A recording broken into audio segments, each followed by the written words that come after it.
Hello everyone. So this video is a continuation of my last video where I went in depth talking about the deck list that I used to go to climb into Diamond 3 basically last season with DRAGUNITY. So if you want to check that out, feel free to pause this video and go watch that first video first to get an idea about each card that I use in that deck list and my reasoning behind choosing the cards that I used and why do I play them in certain ratios basically. So once you're done with that, you can come back here to watch me basically do a commentary on some replays that I prepared where I go through certain plays and certain ways to handle certain situations basically with the deck. So basically sit tight, grab some popcorn. This video is going to be a little bit long and enjoy the ride. So let's get right into the replays. So the first replay I'm going to show you guys is this one. I was playing against like some weird Dragon Link list. Of course this Dragon Link list is not really optimal. However, we're going to see how we can handle this game. I think if I remember correctly we went first in this game, but we will see. So in this replay what we're gonna see is that our opponent is gonna imperm our Dearg. So we're gonna see how we handle that with the hands that we have. So as you can see, we have a really good hand here and we have the Ash in case they maxes us. So we're just gonna do like a common play here, like just discard Remus, get Ravine, and go into a normal combo.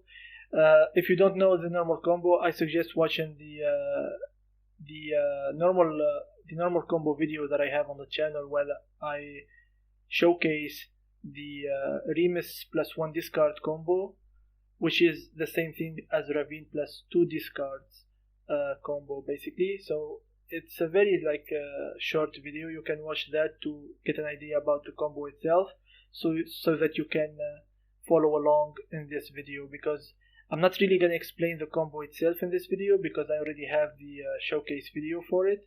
I'm more likely to just comment on the gameplay itself basically in this video. Okay, so as you can see, I summoned Dearg, standard stuff, and my opponent imperms the Dearg. So here, you're just not gonna get access to Zephyros, unfortunately, so we cannot bounce the Ravine. However, we do have the extender in DRAGUNITY Lance. So you're gonna see the application of DRAGUNITY Lance here. So we equip Kus, we summon Kus, and because we got early access to Kus through Divine Lance, we saved up a usage of Dearg. So now we don't need to search another tuner with Dearg. Once we use the Mistletoe here, we can simply just search the Samsara Dragon immediately. So we're gonna search Samsara Dragon and go immediately into seals. Usually in this particular case, if you don't access Kus early like this or Samsara Dragon, you're supposed to go into like the first atom and summon the Samsara Dragon, right? But because we accessed Kus early, we can simply just go immediately into seal because we searched the Samsara with the Dearg. We don't need to go into the first atom because the whole point of the first atom is to access Samsara Dragon, which we did through Dearg anyway, right? However, be careful when you do this. Even though we had access to resources early, it's not always the correct choice to go into seals immediately, because your opponent can be on Bystials, and if your opponent Bystials away your Hieratic Seal, you're gonna be in a little bit of trouble, because you're not gonna have a light monster or a dark monster to banish from the graveyard to summon your Bystial later, because if you watch the video of the combo, you know that at some point we're gonna need to summon Saronir. So be careful. So here I'm just being greedy. I know my opponent doesn't have Bystials because he doesn't have a response window at the moment. So I'm just going through my combo, and here I access like Starlish Seyfert. I tribute the Mistletoe to access Saronir. And here, I need to summon Saronir, right? And the only valid target for me right now is the seals in the graveyard. That's why I say to be careful when you go greedy like this, okay? So here I just know that my opponent doesn't have anything, but just in case you know you're playing versus like a deck that plays Bystials, maybe you bring Dragunity in a tournament or something, be careful when you go greedy, even though you got access to resources early on. So here I only have the seals as a valid target to banish for my Saronir. If my opponent banishes this seals before I use it, I'm stuck with the Saronir basically in my hand, right? So you need to be careful. So here I'm not gonna get punished, of course, because I knew that my opponent doesn't have anything, so I'm just gonna summon Saronir, continue the combo. And yeah, so this is basically the standard combo of Dragunity. I wish I could speed this up even more than this, but unfortunately this is the max speed on masterduel. So yeah, so I'm just going through the normal combo here, and here I'm gonna end up on Arid Bear, Savage, Seals, and Beast while Lubellion is on the field. So usually you don't get to keep Lubellion on the field, but the reason why we're gonna keep Lubellion on the field here is because we drew the Armagram. So because we drew the Armagram in our opening hand, Armagram is a free extender, so when we reach this point, we can either go Seals with this Lubellion and Heretic Seal, that's okay, or we can be greedy and just go into Armagram to go into Seals with Armagram and Atom and keep the Lubellion on the field. And the reason why we want to keep the Lubellion on the field in this particular case is because we want to have Beast online from the start, basically on our opponent's turn. So that's why. And because he didn't use any Bystials and like he didn't really interrupt me after the impermanence, I was not afraid like of anything else basically.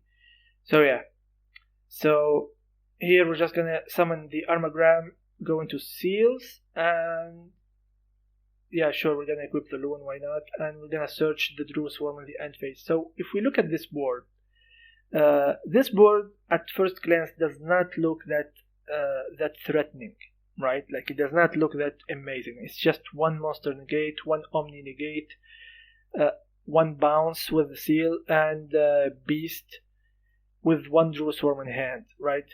Our opponent doesn't know our two other cards, of course, so these cards can be anything. It can be Ash Maxi, or it can be like two non-hand traps basically. So this board doesn't look that threatening, right? And it does look weak, like on the surface. However, this board is actually protected. Like it has so many layers of protection, and it has so many layers of interaction that it can add up on the opponent's turn. So you will see what I mean in a second. However, if you pay attention to the field here, you're gonna notice something. Like if you ignore this Lubellion, because usually you're not gonna keep the Lubellion on the field, it's usually in the graveyard because you're gonna use it with the Atom to go into Seals. The reason here we have it on the field is because we extended with Armagram, right? So if you ignore this Bystial Lubellion, the standard Endboard is usually like Arid Bear, Seals, and Savage.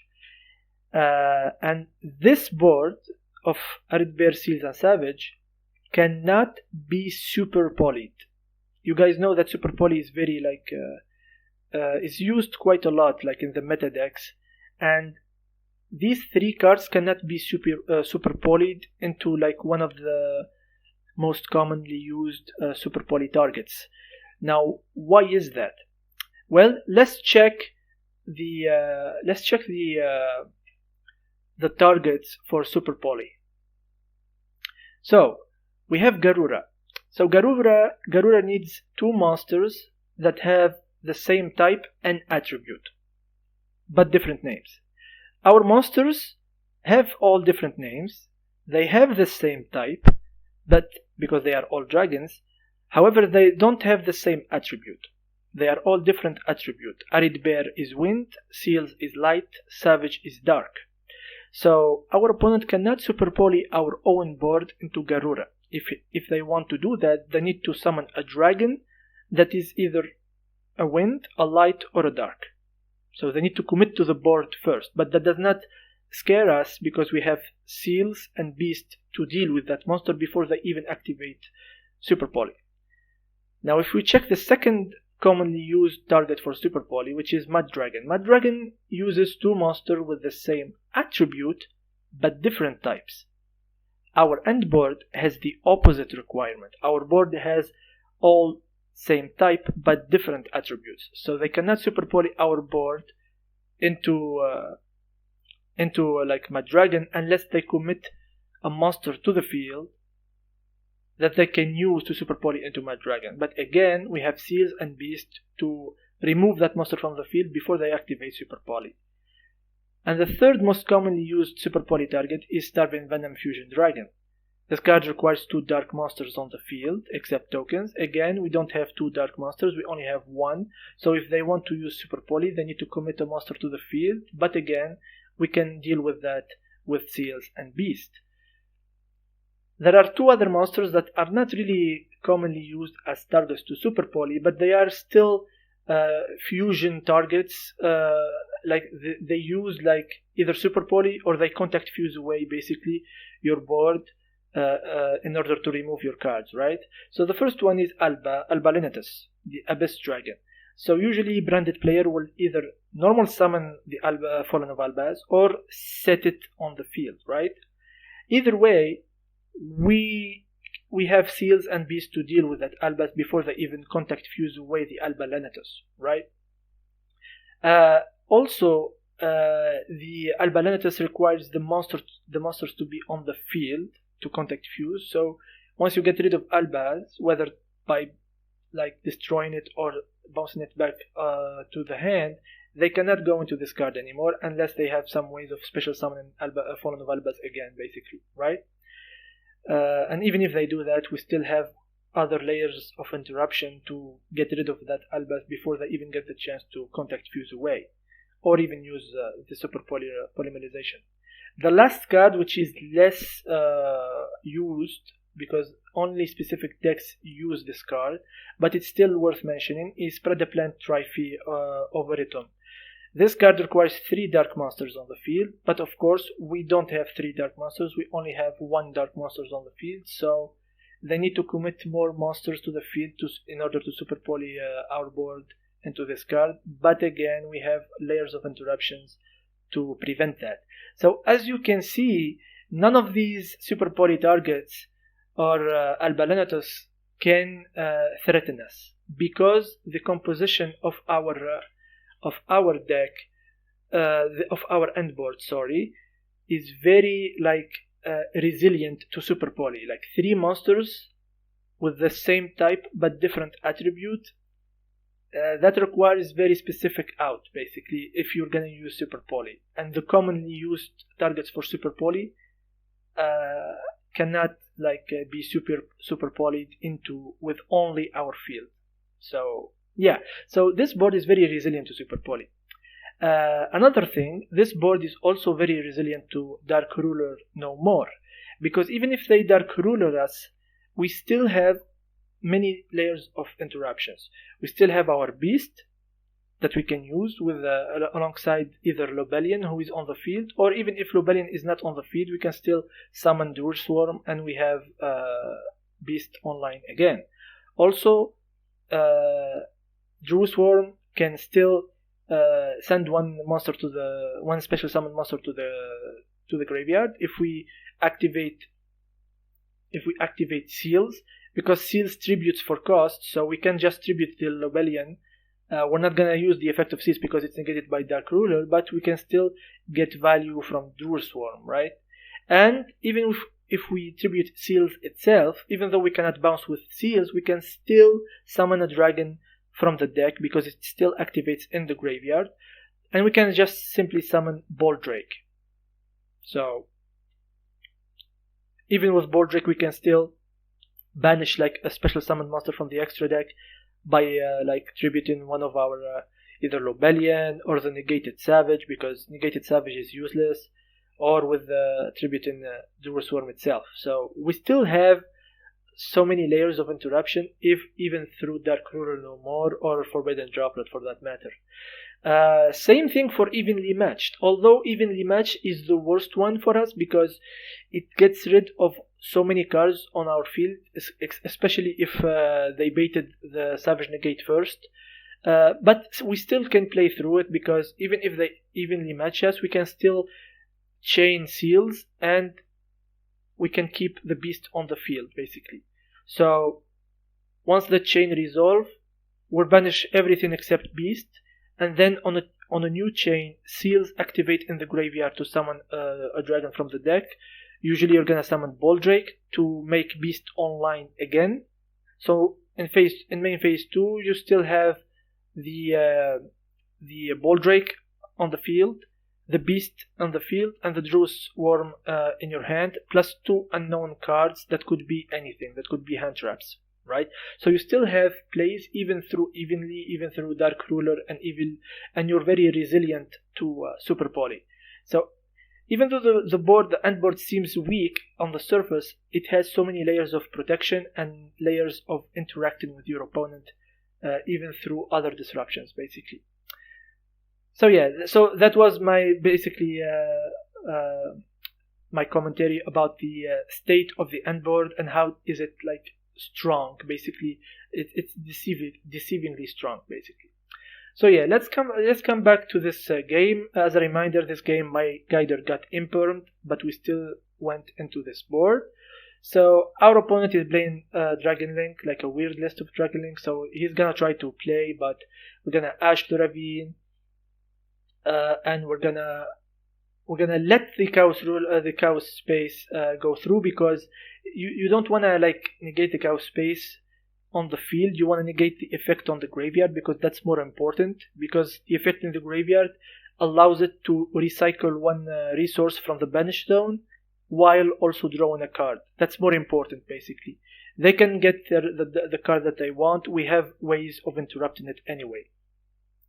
So they're gonna summon the Wyverburster here, and they're gonna like activate Striker Dragon without activating the Wyverburster, and that tells me one thing. That tells me that the card in hand is Collapse Serpent. Not only that, it also tells me that they only play one Collapse Serpent. I know that there are some Dragon Link players who only play one Collapse Serpent. This is one of them, and because he did not chain his Wyverburster, because he already used the first one, I know that the last card in hand is Collapse Serpent. That's why I immediately go into Duel Swarm, banishing one of the Wyverbursters. So now he only has one target for Collapse Serpent, basically. And I'm doing this early on purpose, because I want to have Duel Swarm and Seals on the field at the same time, and you're gonna see why. So I'm gonna summon the Duel Swarm here, and as soon as he summons the Collapse Serpent, I'm gonna activate Seals, tributing the Duel Swarm, and this is gonna do two things. Because we tribute the Duel Swarm, we dodge any call by the grave that they might have had, if they had like more cards in hand. Because we banished the other seals from the graveyard, they cannot call by the grave our seals if we do not tribute the seals itself. So you can activate seals, tribute the Duel Swarm, you bounce one card, and the Duel Swarm will send the other target to the graveyard, basically. So this is a very nasty interaction between Duel Swarm and Seals that you need to learn if you want to maximize your interactions on the field, basically, and you want to maximize and optimize your disruptions. One thing to understand with this interaction is that if there is a normal summoned monster and a special summoned monster, you always want to bounce the normal summoned monster with the effect of Seals, and send the other special summoned monster to the graveyard with the effect of Duel Swarm. Do not make the mistake of activating this sequence and then you bounce the special summoned monster with Seals, because you will not have the proper target to use Duel Swarm's effect on.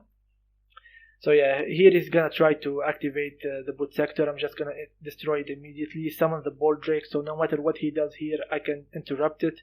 And this is what I said, like they're gonna try to use Chaos Space to search for something.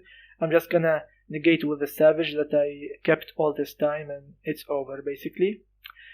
So that was Dearg, that was Imperm. Now we're gonna check another Dragon Link replay, this time with this list, and we're gonna see what happens when Dearg gets Gammad instead. So let's check this out.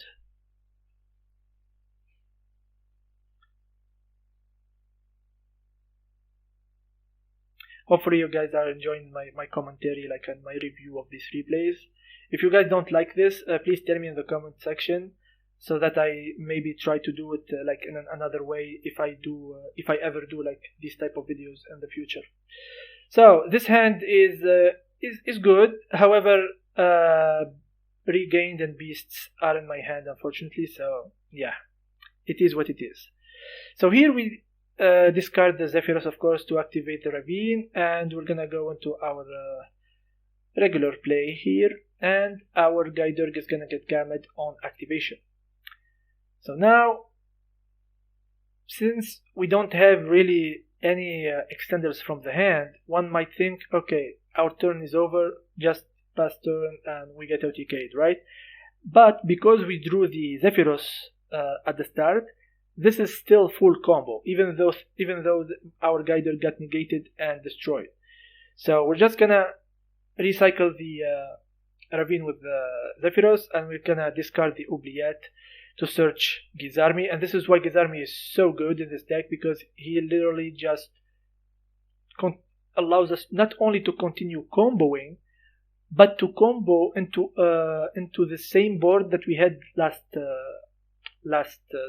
replay, basically, because we're gonna keep this Gizarmi on the field the whole combo, and we're gonna use this Gizarmi to go into seals, basically, instead of the Armagram early, right? So because they interrupted us and negated our Dearg, our board is gonna be even better than when they wouldn't interrupt us, basically, which is crazy, right? So yeah, so I'm just going through the combo again, like, nothing to see here if you already watched the combo video. Here we draw into Divine Lance, which is really like, it's very funny, because that means that even if we didn't go into Gizarmi, like, we still have extension through all of that, basically. Like, we still have the play where we can still go into seals without sending the Lubellion to the graveyard, which is crazy, right? So yeah, so here we're just gonna go into Atom, of course, to search the Red MD, and we're continuing to combo here.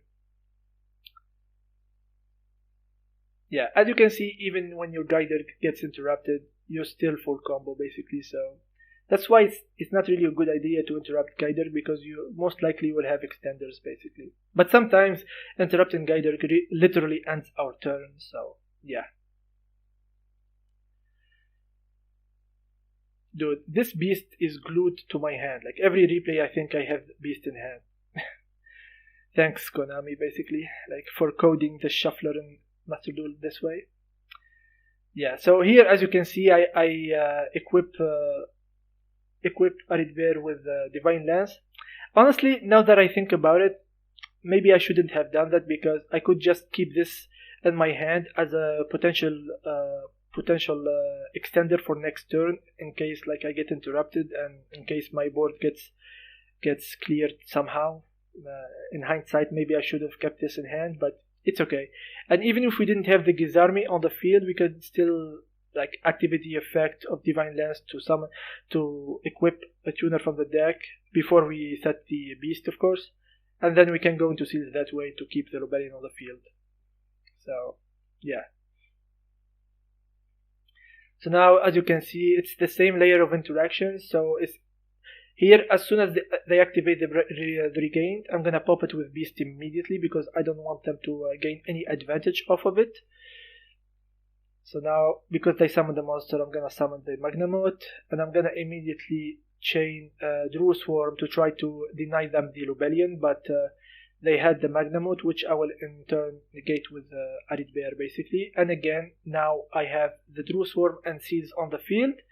And here, as you can see, I used the Seals plus Dual Swarm combo. Again, you always, like, the most optimal way to use your interruptions is to always try to use Dual Swarm as a disruption, basically by banishing one of their cards from the graveyard, summon it, and then use the Seals effect, and then use the Beast effect, in that order. That's the most optimal way, because Seals is gonna get full value off of Dual Swarm and its own effect without getting called by the grave, and then Beast is gonna get full value off of Seals because it's gonna tribute the Seals. So each card you activate, it's gonna get full value of the card that it's gonna use for cost, basically. So here, if you noticed, I used the Seals to bounce the normal summoned Tracer back to the hand, which is very important. Okay, so if I bounced the special summoned Recharger, my Dual Swarm that was tributed will do nothing, because it cannot target the normal summoned Tracer. So be careful with which target you use for what. So here, and then I'm gonna activate Dual Swarm to send the Recharger to the graveyard, and immediately I'm gonna banish the Wyvern Burster from the graveyard just in case they have Collapse Serpent, and they scoop, of course, and I still have so many layers of interactions through all of that. So this was a replay where Guider gets gammat, and we still went full combo, and we had so many disruptions on the field.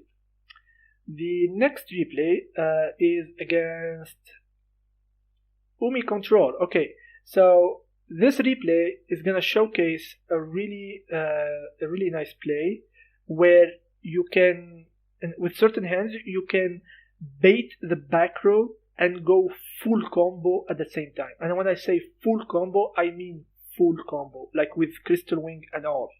So if you look at this hand is crazy.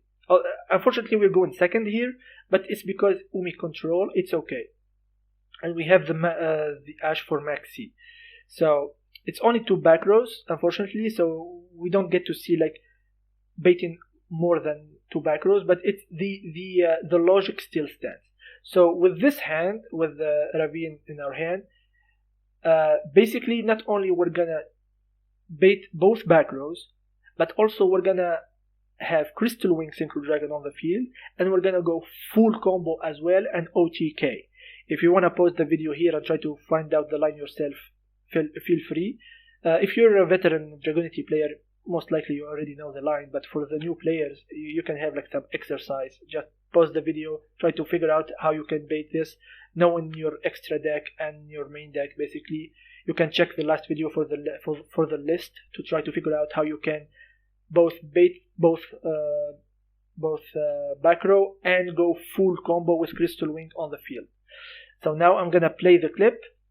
So as you're gonna see here, I'm just gonna go into Remus, and I'm gonna do something different here. I'm gonna lead by activating Zephyros for a reason, because I wanna get access to Gizarmi and immediately normal Gizarmi without using the effect to special summon from the graveyard, and immediately go into Black Rose Dragon. This activates both the back row, so he wasted his Forbidden Droplet, and now I can use the second Ravine to get access to Legatus and go into my Guider play, basically. Not only that, I can go into Crystal Wing here, and then use the Armagram to extend and go into Romulus by using the negated Black Rose Dragon. So you see, even through that the disruption that they had, we baited that, and we still went full combo with Crystal Wing on the field as well. So it all depends on the order you use your resources, basically. So because we led with the Zephyros and bounced back the first Ravine, we had 2 Ravine to play with, and we had extenders as well. So like basically this replay showcase how you can use all your resources and all your extenders to bait out the field and go full combo at the same time. So I'm gonna spare you the replay here, because all I do here is go full combo, summon Ascalon, and they're gonna scoop after they see Ascalon, basically. So, but that was like a good replay to showcase that if you use your resources correctly, you can go full ham, basically, and bait so many things and go full combo. Okay, so the next replay. This replay is against Tearlaments. Oh, okay, so we have Tearlaments replay here. Again, this guy does not really play an optimal decklist, but it doesn't matter. It's still Tearlaments and it's still strong. So let's see what we do against this Tearlaments player. So I think this replay is where I bricked. So imagine bricking versus Tearlaments, right? Yeah, so unfortunately, this is one of the rare occasions where you can brick. And even the brick is not that bad. We still have Max C and Called by the Grave. So we're kind of fine. So yeah, so here I realize I'm against Tearlaments, and I'm just hoping that they bricked as well. So they're gonna activate Sheeran here, so I'm just gonna Max C and hope for the best, and they're gonna play through the Max C. I'm gonna Call by the Grave their Merle, I think. They're gonna chain the Max C on my Whirlwind because they tried to bounce it back with Heartbeat. So we're both under Max C basically.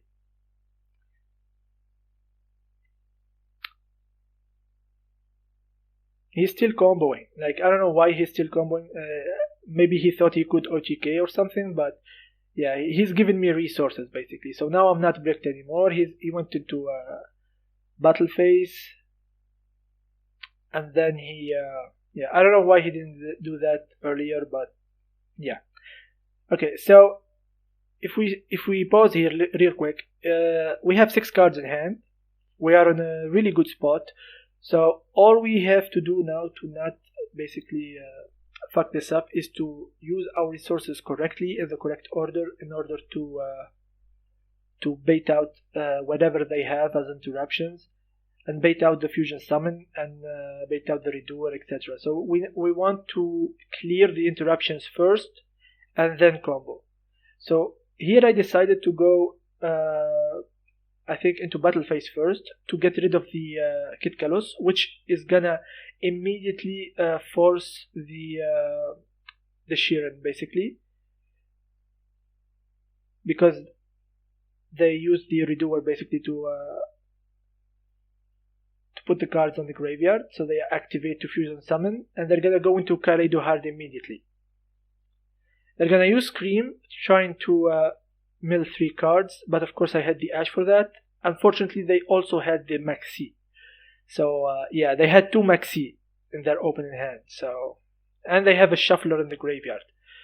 So it's kinda, it seems kinda bad, but because of the way I'm playing this replay, you're gonna see not only I baited already the Kaleido Hard effect, but also I baited like the fusion summon, and they have I baited the Shuffler as well.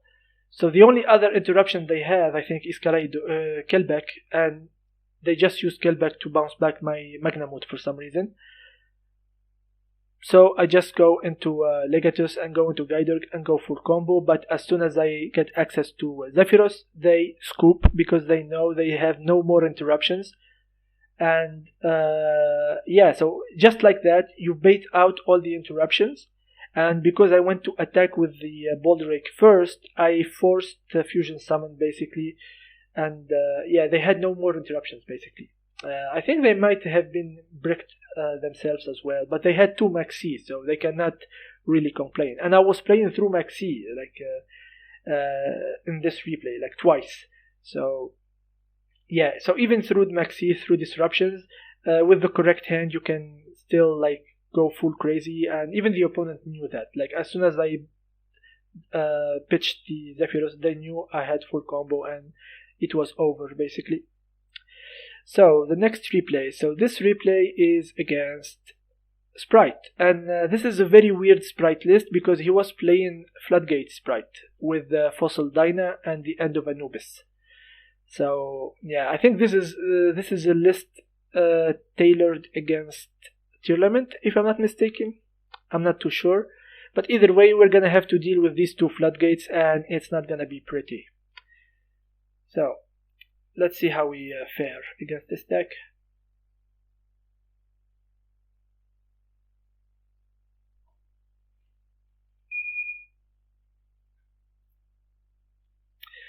So this is a very grindy game. Unfortunately, we did not draw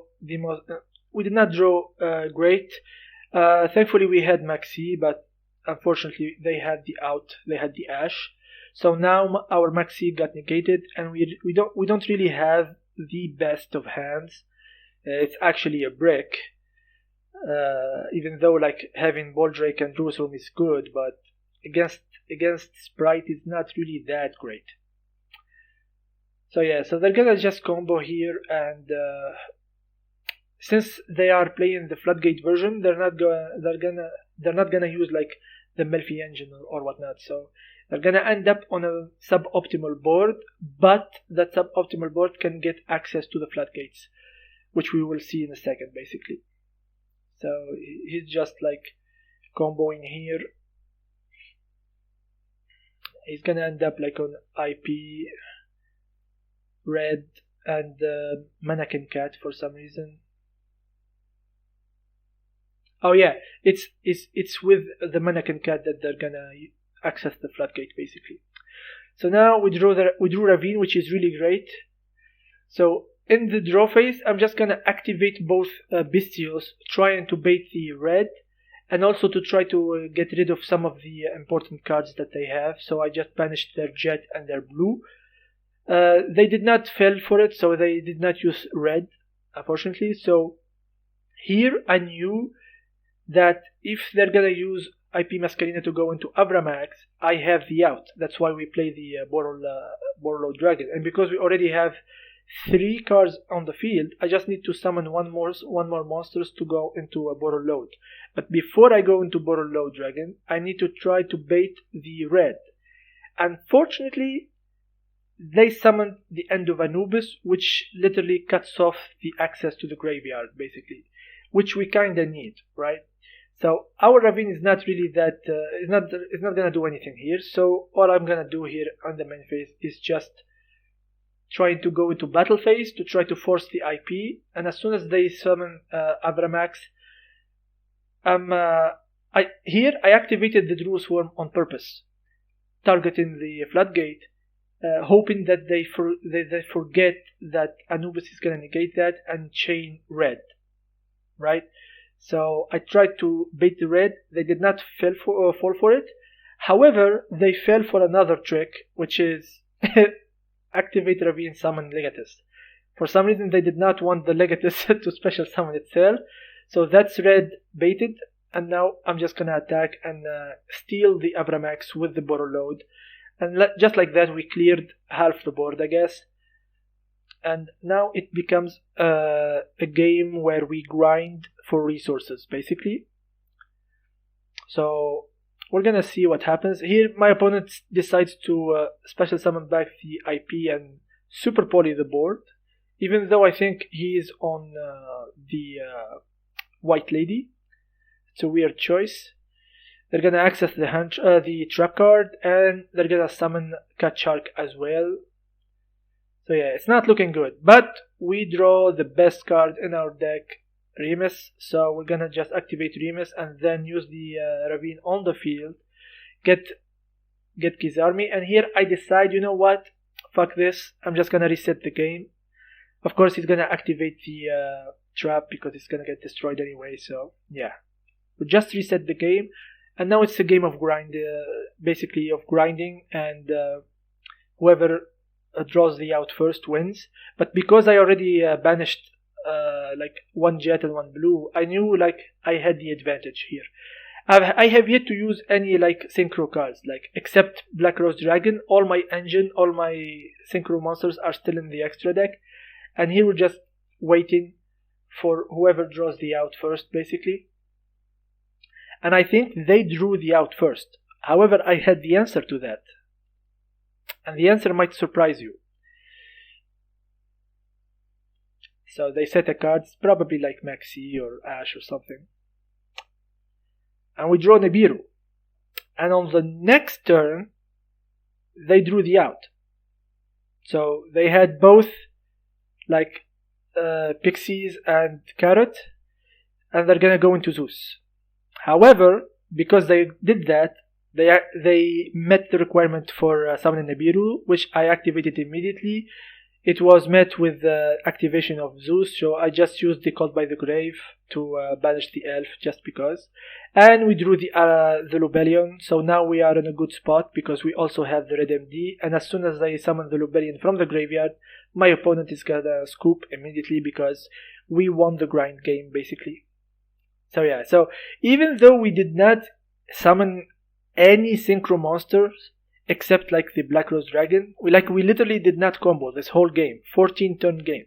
We still won because you try to use your resources the correct way depending on the situation, and that decision to wipe the board and reset the game state with the Black Rose Dragon eventually paid off basically. The next game is against Labrynth, I think. Yep.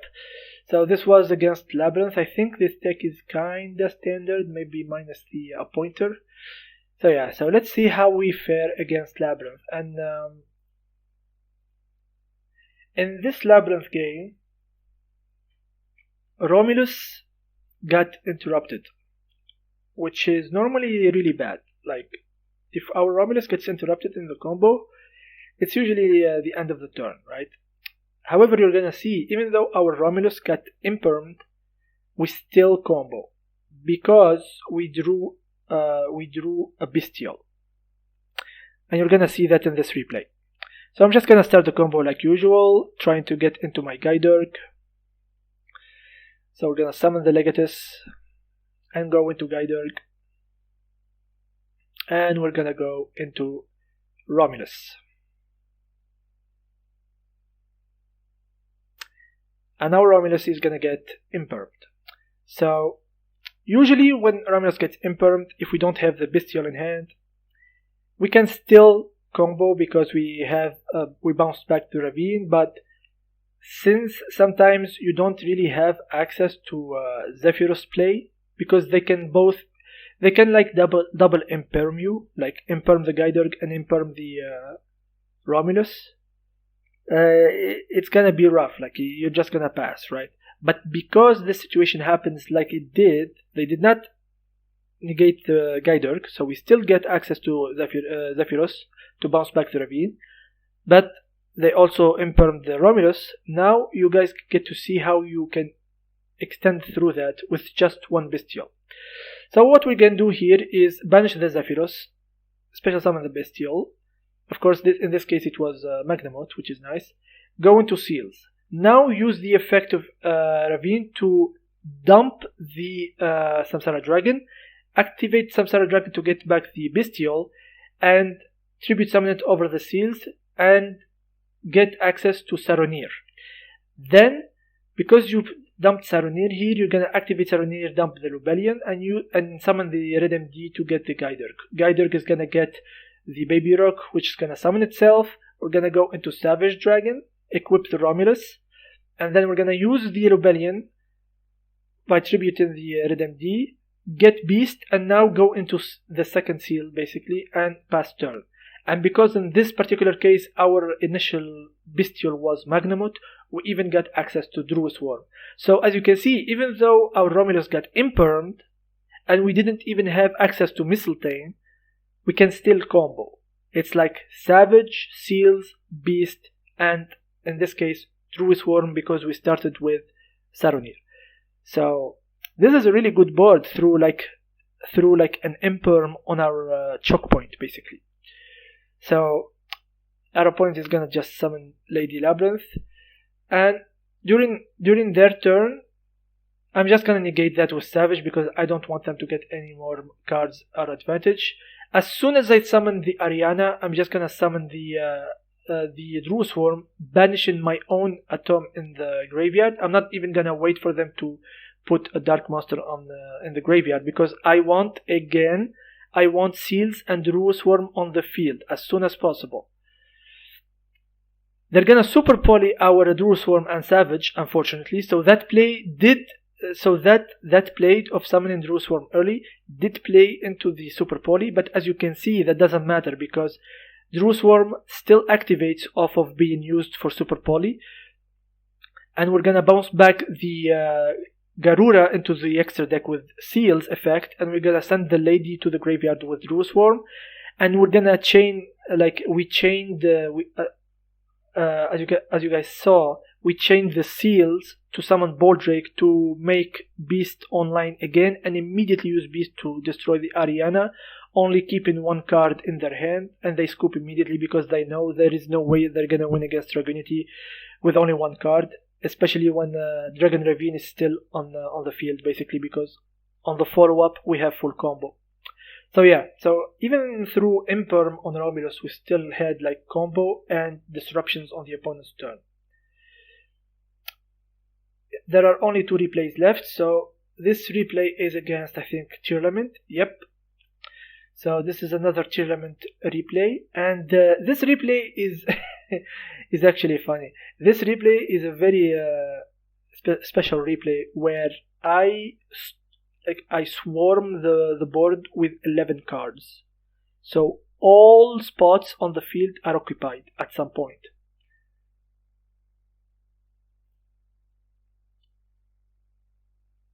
So we have Called by the Grave for the Maxi if they have it. So this hand is very nice. Again, as you guys see, Branded Beast is literally glued to my hand. I don't know why, but we have to deal with it, I guess.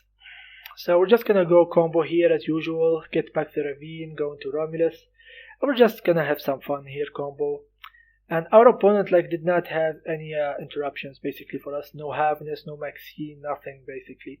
And this replay is here to showcase what the full potential of the sport can be basically. Well, maybe not the full potential because we do not summon Crystal Wing here, but still, even without Crystal Wing, we're still gonna swarm the board with 11 cards. All the spots that we can use, we're gonna use basically. So yeah, I'm just comboing here, having fun. I have Called by the Grave, I'm not worried. I have Divine Lance, so I can still extend and whatever. So yeah, we're just having fun here. I hope you guys are enjoying the video. I know I'm talking a lot, but I'm trying to not stay silent for a long time. So yeah, I hope you enjoy the commentary I'm doing over these replays, and I hope you understand my thought process during these replays. And if you guys have any questions, of course, feel free to leave them in the comment section, and I will try my best to answer them either in the comment section or in another video. So yeah, so here we're gonna get access to Regained, of course, because we have Beast in hand. We're gonna banish these Seals to summon the Magnemite and recycle it back to the extra deck. Here we're gonna use the effect of Divine Lance to extend even further. Although this play is very risky because Seals and Lubellion can be super polyed into Garura, but it's okay. We have so much disruption on their turn that it doesn't matter. So yeah. So now, as you can see, we're occupying 9 spots, but these 2 spots are gonna get filled really quickly. So they activate Perlo Rhino. I'm just gonna negate that immediately with Savage. And because they summoned the Rhino Heart, I'm just gonna summon the Magnemite. Magnemite is gonna activate its effect to search in the end phase. And immediately I'm gonna chain Drew Swarm to banish the Cheiron that's trying to fuse basically. And look at that. All 11 spots occupied. This is what bullying a Tearlaments player looks like basically. So yeah, if you hate Tearlaments, there you go. Unfortunately, this full board is not gonna stay too long because of course they have the Feather Duster, but it's okay. I'm just gonna use Beast to destroy and Called by the Grave to call by Rhino Heart. Yeah, and they don't have anything anymore. They're just activating cards to tell me this is what they had left because because they couldn't do anything basically. I still had I think Arid Bear, I still had Drew Swarm, and I still had a lot of disruptions basically. So yeah, that was just a gift for those for those who hate Tearlaments basically. The last replay. So the last replay is just a showcase of when you can combo without Dragon Lock yourself, and without Dragon Locking yourself and summoning Baronne on your first turn. I don't advise advise you to summon Baronne on the first turn. Usually you want to keep it as follow-up, like for next turn or something. But in this particular case, I summoned it because I was trying to have fun. I was not dragon locked, so I wanted to summon Baronne because I don't get the chance to do it very often, basically. And of course, I did that against this abomination of a deck, like Eldlitch, Labrynth, Stun Trap deck. Okay, bro. Like some players just want to see the world burn, man. Okay, so let's see how did this replay go. I think this replay is very fast.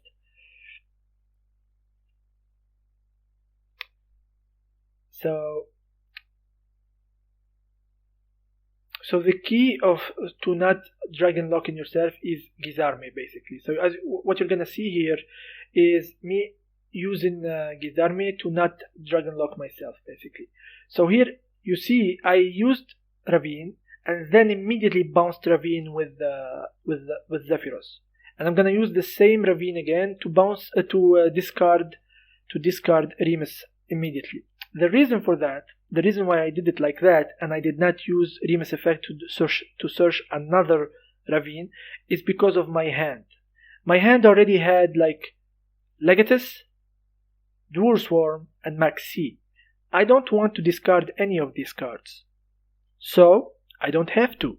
I just need to recycle that same Ravine with Zephyros early on, and then normal summon the Gizarme, get back the Remus that way. So instead of using Remus's effect to summon itself from the graveyard and locking us into dragons, we can simply use the Gizarme effect to do it that way, and we can still combo through that without being dragon locked, and even go further and summon Crystal Wing Synchro Dragon as well. So that's one way of doing it, basically, and I'm just gonna continue comboing like nothing happened. The only difference is that during this particular combo, I'm not dragon locked. So I'm just gonna continue the combo, having fun, and I have Maxi, I have Draw Swarm already, so I'm not really like worried or anything, and I'm just gonna continue comboing, and you will see at the end of the combo, we're gonna summon the Baronne by using Baby Rock and Lubellion. So here it comes, like in a few seconds.